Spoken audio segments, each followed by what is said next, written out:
Let me give you a personal anecdote that illustrates this point. I'm old enough to remember when global warming, now more commonly called climate change, first started hitting public consciousness. Scientists had been reporting on these trends actually since the early 60s, and it started gaining media traction in the 80s. But for me, it really became a widespread public discussion in the early to mid 90s. And I'll be the first one to admit to you, when I first heard about it, I was skeptical. Like many, I had seen those infamous Time magazine articles from the 70s positing a new ice age.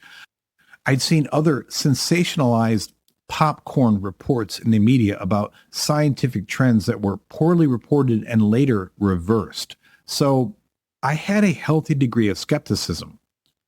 I also understood that weather is not climate. A few hot days or a few more storms don't equal a long term climate shift. So for a while, I held my doubts.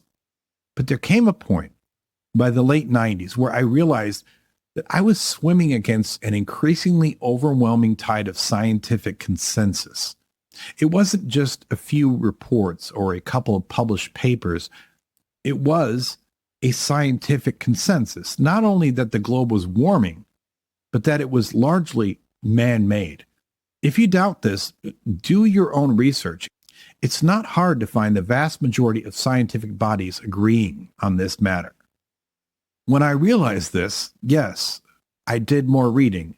I still wanted to learn as much as I could from a layman's perspective, but I also asked myself, do I want to be that guy who's on the other side of the 40% of scientists and engineers, or the 7% of elite scientists who are essentially joining voices together to say, this is a thing.